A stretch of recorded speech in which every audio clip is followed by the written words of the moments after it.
Hey guys, welcome back. Steve again. Hey, before we get started, really quick, you might see my dog down here. I have a mini Aussie. Her name is Molly. She does have separation anxiety, so she likes to set up shop near me. So you may see her walking around, so I apologize. She's her own thing, aren't you, baby girl? Yeah. So, anyways, today's video, I'm super excited. So today I want to talk about how do you go reach your dreams? How do you actually, if your dreams to go move, how do you move? And I'm going to talk about it both. You can do it, the job promotion, and you can do it because you want to do it. And I've done it actually both ways. I've had somebody pay for the move, and I've had to pay for the move myself. There are pros and cons to each. There are. I'm going to spend more talking about the latter because honestly, if you're moving with a job and they're paying for the move, it is easier. I mean, obviously, it's easier. But here's the biggest con to anytime you're going to move. Anytime you move anywhere, you have no tribe. That's your biggest downfall. But don't ever let that stop you, because I'm going to tell you, there are amazing, amazing human beings throughout this entire world. Amazing human beings everywhere. And always keep that in mind. And they may not be the same amazing humans that you know currently, which may be scary to you, but at the end of the day, you're going to meet some amazing people that are going to uplift you. They're going to invest in you. They're going to change your entire perspective, your entire life. So yes, it's scary, but those are opportunities. That's exactly what those are. So as much as it's scary, always look at it. There are opportunities that are going to come on there, but be prepared though. If you have kids, like my wife and I, think about, if something happens at school, who's going to pick them up? Okay. And I remember when we enrolled our youngest, what was he, in like kindergarten or first grade, and we enrolled him, and we had to put an emergency contact. And the closest contact that we had was like 2 hours away. And the school was like trying to tell us, no, you have, like, no, like, you guys don't understand. Like, we literally know nobody. Like, nobody. Like, we want me to write. And they're like, I just write the gas station's number. And we just had to have a local number. So anyway, we didn't end up writing the gas stations, and we ended up finding a solution. But we had nobody when we moved. It was us. And there's some serenity to that. There's some blissfulness to be in a house, and you look around that room, and you may be in an unfamiliar place amongst a bunch of unfamiliar people. But at the same time, there's a sense of accomplishment when you can look around there and be like, man, we did this. We're here. We're going to make this our home. And there's some peace that comes with that. So if you have an opportunity to move and a job is going to give you a moving package, it is easier. Honestly, it's probably going to be your easiest way to go move. However, most of the time, that is not the case. Most of the time. Okay. So where would you even start? So let me explain to you what happened to me. What happened to me is I grew up in a town that just pushed school. College. Okay. It was never, what are you going to do after you graduate? It was, where are you going to go to school after you graduate? Okay. So it was all about college. So I did what everybody in my class did, is I went to college. And like most people in my class, I didn't graduate from college. So what I did, I accrued some student loan debt, made some bad decisions, and moved back home. And met my wife. And next thing you know, you fast forward a couple years, and I'm rejuvenated. I pick myself up. I realize, okay, school's not for me, but what's going to be for me? And then you have dreams and goals, but now you're broke. You don't have any means to get out. Now you feel stuck. And how are you going to get out of there? That's why I'm here. Let me give you guys some tips, some pointers, some things that, I did, my wife did. So we moved from Topeka, Kansas to Cape Coral, Florida on a whim. Now I say on a whim, it was planned. It took about a year. We had to do a lot of things to get things buttoned up to pull away from Kansas and leave. Because we told ourselves, when we leave, we want to be done. And so the only reason is, guys, 2024 was a very humbling year for myself. A lot of things in my personal life just not not go the way that I wanted it to go. And that's fine. We all have those years. Those are your building years. That's where you build your character. And through that, it hit me like a ton of bricks. And I sat my wife down one day on the back deck of our house in Topeka. I said, I want to talk to you about something. And I said to her, I said, listen, I want to put something to you a certain way, and I want you to tell me if I'm wrong. I said, I want you to, does it make any sense? So we go to Florida every single year. Florida is our happy place. And then the rest of the time of year when we're here in Topeka, we're spending time saving money to go back to Florida. So that's our happy place. Would it make more sense to go live in Florida and be in our happy place and just come back and visit? And so that's what made our decision. Okay. That sounds crazy to a lot of people. I'm sure it does. To move somewhere with no real plan, no connections, no network, nothing. We knew nobody. But again, there's just some peace that comes with that. There really is. And we've already met some amazing people down here. Amazing people. Guys are everywhere. Everywhere. Don't ever just get stuck. It's scary. It is. But man, these people, guys, they open you with open arms. They invest in you. They change your perspective, change your life. They truly do. I couldn't imagine if I never left, of who I would even be, where I would be. I am so blessed and thankful, truly I am, that God has crossed paths, with certain people in my life on purpose. I believe that. I truly do in my heart. I believe that it was for a reason that certain people crossed my path. Okay, I'm a flawed man. People, you guys know me. Some of you guys know I'm a flawed man. I am. I have a past like anybody else. But like anybody else, you can finally get to a point where you can grow up. And that's, I guess, you just get to a point where you grow up at the end of the day. And so think about opportunities. Okay? If you're broke, why are you broke? If it's debt, what's the debt? Is it your mortgage? Is it car? Is it credit card? Student loan? Is it everything?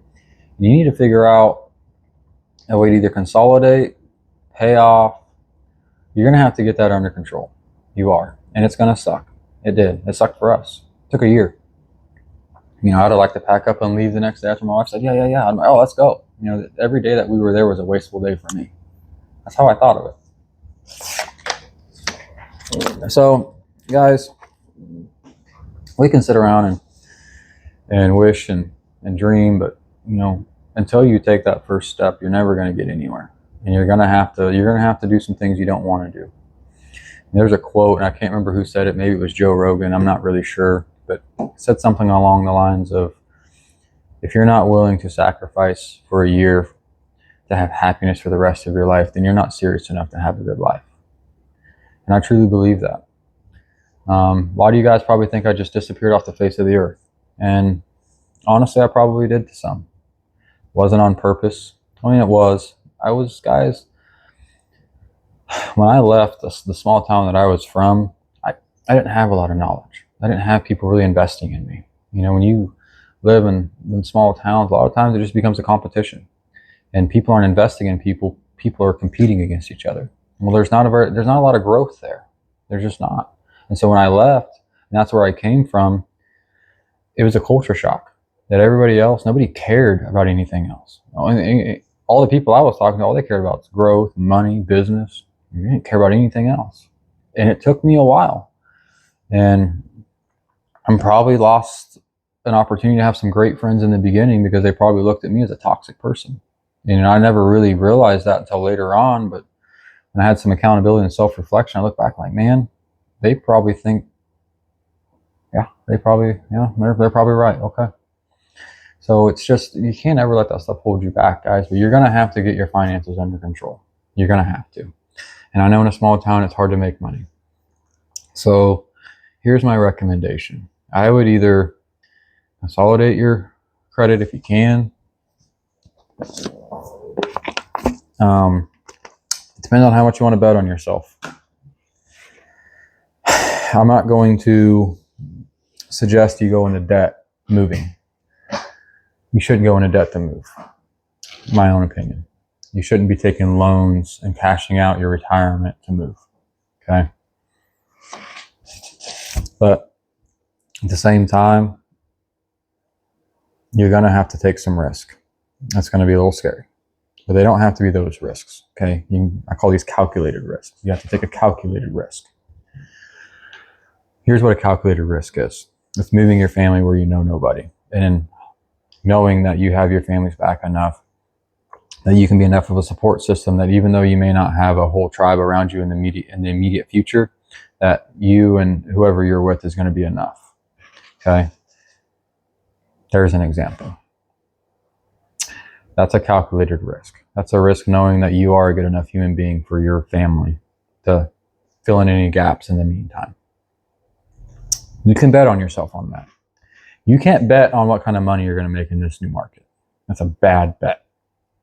It's a good way to go into more debt. So be strategic. Don't sink your ship. Okay.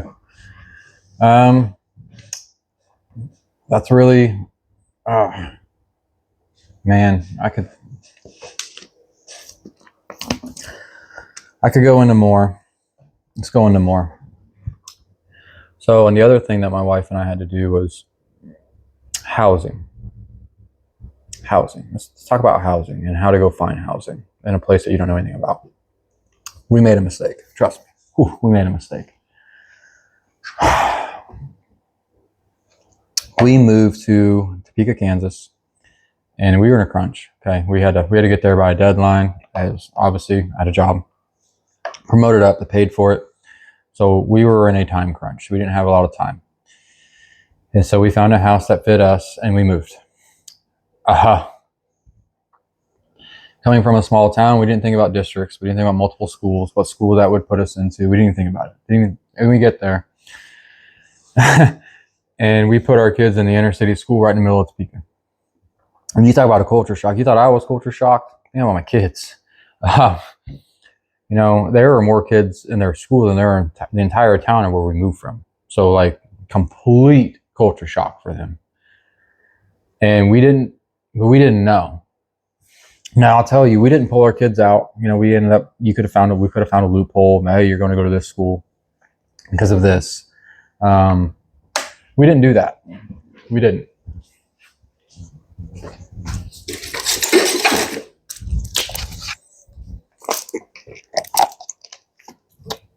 And I almost did. We talked about it. We did. We went to parent-teacher conferences, and my wife and I were holy cow, whoa. But then we went home and had a conversation. And I said, listen, we are better than nobody. And he needs to know that. And I think going to school with a bunch of inner city kids, talk about humble pie. Go to an inner city school. You want humble pie, go to one of those. So we opted to keep them in there because inner city school, you can find anything in those, guys. There's amazing people, and there's really, really bad, evil, and there's all of it. Okay, and your kids are going to see everything in those schools. And it's a very, very good opportunity for you as a parent to be able to help your kid navigate. How do you stay away from toxic people? How do you say no? How do you really say no to drugs? Small towns always say no to drugs, and then nobody in small towns are really offering you drugs. Well, in the 90s they weren't, and today I think it's probably way different. I think a lot of the druggies go to these small towns because, you just go to these small towns, that's all you see. They'll tell you something. Don't shelter your kids. If you're going to make them move, allow that to open their eyes too. Okay. My wife and I, our 9-year-old was just invited to a birthday party, and we went. We were literally the only people there that spoke English. There was one other lady there that spoke English, and she was like a teenager. So she was like our translator outside of our app on our phone. Okay. Had an amazing time. It's like a 6-year-old and a 13-year-old. They had 2 birthday parties combined into one. There was dancing, salsa, cake. They had a whole huge meal. I mean, it was a thing. They were doing trains all through the thing. Everybody got their picture. I mean, they had photo booths. Guys, but that's their culture. It's a big deal to them. And for my son to be able to experience that and see that, that's awesome. That is awesome. All that's going to do is make him a more rounded individual and not be one of those people that walk around and make just comments. What are they doing that for? And you see that all the time. And he knows not to make those comments. He knows. It's uncalled for. It's rude. It's disrespectful. If you have a question on something, there are ways to ask those questions. You don't have to be blatantly rude about asking your question. So, I'm trying to teach him that at a young age, a very young age, because it's important. It's very important. I explained to him, you can't, if somebody feels like you make fun of their culture, there's a lot of times there's no going back. That's not a mistake that you can just say, I'm sorry for. They're going to accept you in their home. That's not the way that works. And rightfully so. Rightfully so. And so I'm trying to teach my son in these new areas on how do you behave? How do you treat people? This is way different than anything that we've ever experienced in our entire life. This looks way different. This sounds way different. But how do you respond? And how do you open your mind and welcome these things? And that's what I'm trying to teach him. And, I wish I would have had some of these opportunities when I was growing up, looking back at it. So I would encourage you guys to move if you're wanting to move, especially if you've been stuck.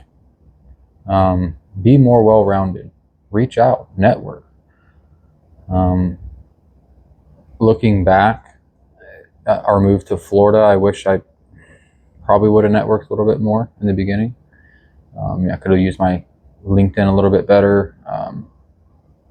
Obviously Facebook. We live in a social media world where you can connect with people from all over.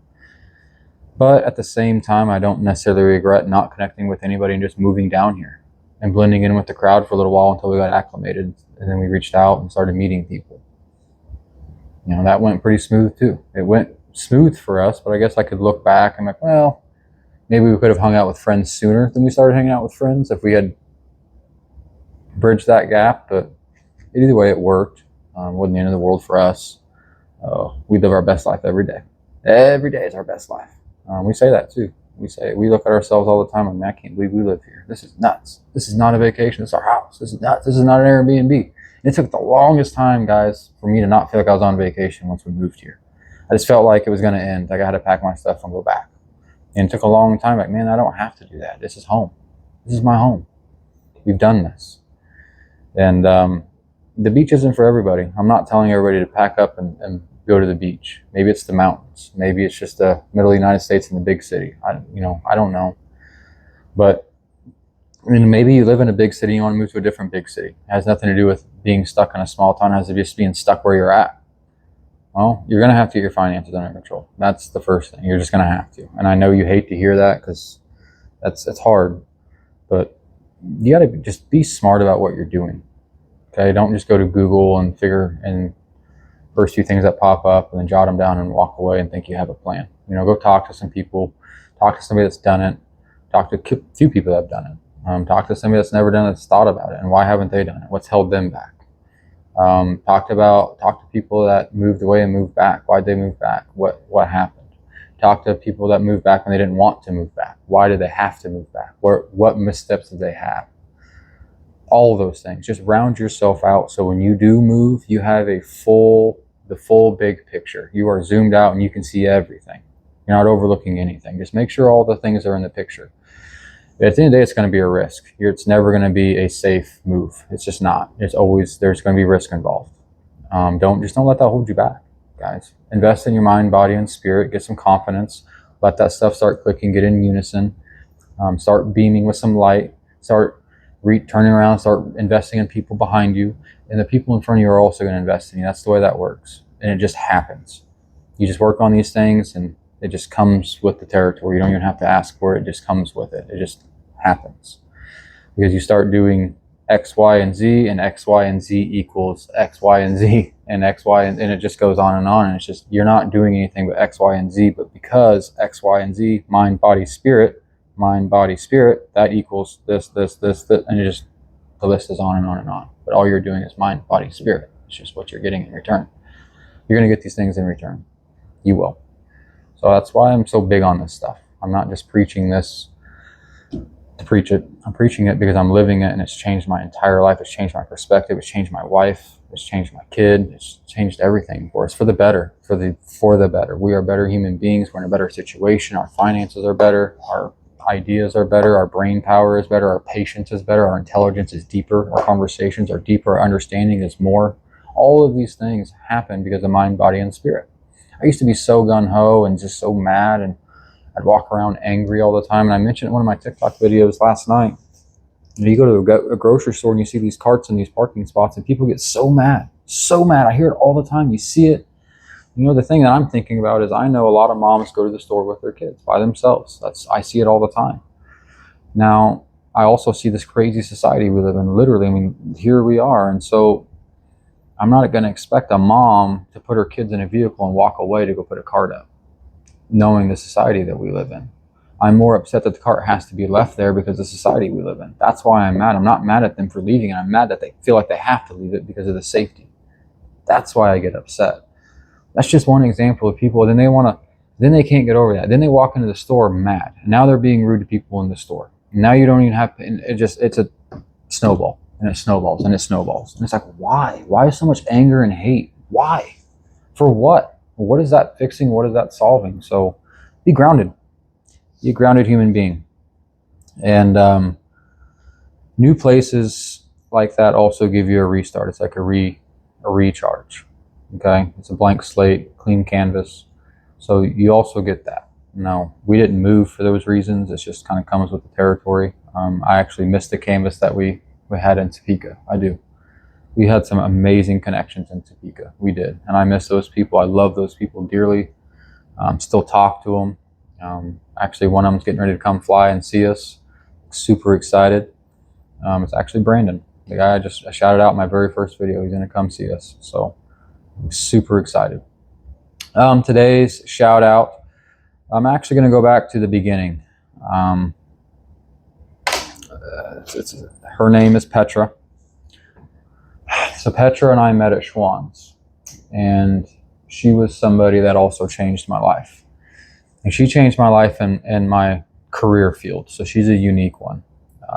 You know, I know Petra on a personal level to an extent, but her and I have a more working professional relationship than anything else. But she was somebody that she challenged me. She made me do better. She made me be better. So here's what happened. So Petra was one of the top performers in our entire zone as a salesman. She's phenomenal. If you ever need a salesman, Petra is your person, just so you guys know. She's amazing. Literally, I'm not making that up. You'll see her numbers, you're like, how? Or what? Did you buy from yourself? Or what? But anyway, so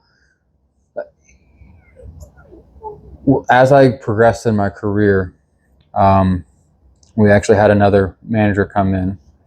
His name was Brandon too.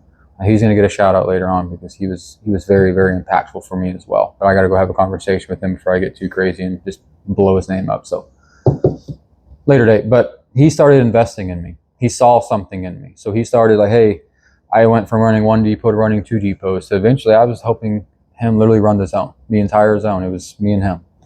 And I was his right-hand man. It just kind of turned into that, just morphed into it. And so he had me going around the entire zone to all these different depots and helping and investing into the teams. And living my best life. Well, that's where I met Petra in person. I'd always knew her name because you saw her name on you run sales and boom, there she was. You know, it was her and a guy named Tim. It was her and Tim back and forth every week. And it was just those two. And the thing is, she was new at it. Tim been at it for 15 years. So she was giving Tim a run. Shout out to Tim too, man. Miss you guys. But she was just good. She cared enough, and she truly was putting work and passion into it. And so she was getting results. However, when she started calling on me as her manager, it made me have to be that much better because she was that much better than anybody else I had on my team. And this is not degrading anybody on my team, but she was just running some numbers that they were pretty crazy numbers. But she was somebody that was going to demand out a lot out of her leader, and rightfully so. So when she started calling me and I had to start leading her, I had to be better. I had to be on my game. I had to be sharper because she was expecting it. And I couldn't allow her to see me not prepared, not knowing, unknowledgeable, whatever. I couldn't allow her to ever see me in that situation because she expected more out of me. And I didn't ever want to lose her respect. I respected her enough that I didn't want to lose an ounce of respect from her. So I tried, and it was every day. And there was times, I'm not gonna lie to you, Petra, I'm like, damn it, Petra. But honestly, thank you. Seriously, thank you. Because it made me better. It made me a better human. It made me a better leader. And we still talk to this day. Just talked to her last night. So we stay in touch. And she's somebody I plan on staying in touch with for forever. Because she's somebody that makes me better, and because I understand she has a certain level of expectation out of me every time she talks to me, regardless. We don't work at the same company anymore. And but she still looks at me a certain way and expects a certain thing out of me. And I understand that. And I have a lot of people that I've managed in the past that still look up to me, and I value that. I don't let that stuff go to my head. I value it. It means something to me. And I don't ever want to let those people down. And so same thing when I look up to people. I don't want them to let me down either. I look up to a lot of people. I'm not a solo act. I couldn't do this by myself at all. So, Petra, thank you. Thank you for making me be better. Thank you for pushing me. And thank you for making me invest more time in myself as a manager and as a leader for the betterment of the team. I thank you for that. That's the conclusion of today's video. I hope you guys found some good things out of this.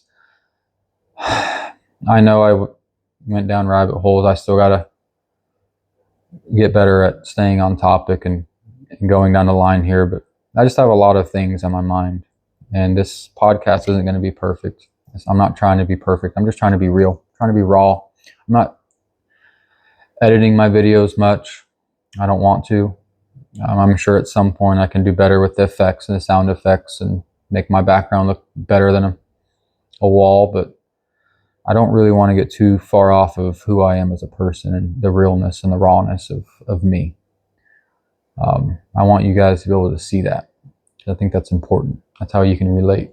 So anyways, thank you guys for all your support. Truly, genuinely. Please like, share, follow, subscribe, all of those things, guys, please. I'm just trying to help spread the word, spread hope, spread positivity. And maybe some people walk the same paths that I walked, or maybe some people are trying to walk the same path that I walked. And I understand it's hard. It's hard feeling stuck. It's hard feeling like you can't get out. But the first thing you're going to have to do is your finances. You're going to have to take a look in the mirror and figure out why. Where's all your money going, and why aren't you able to save a dime? And you'll be able to figure it out. You will. And you probably already know before you even look at it. So you may have to stop buying stuff. You may have to stop buying pop, candy, junk. You might have to start cutting back on some of those extracurriculars that just aren't necessary. You may have to spend more time planning out your meals and going grocery shopping, so you're not spending money at the store. But that stuff adds up so fast. It's expensive. Things are expensive in this world, and we nickel and dime ourselves, and we go look at our account and we're like, holy cow. You got to be careful. Okay. So anyways, God bless, guys. Like, share, follow, subscribe. Have a wonderful rest of your guys' day. Thanks for stopping in, and I'll see you guys later. Have a good one. Thank you. God bless.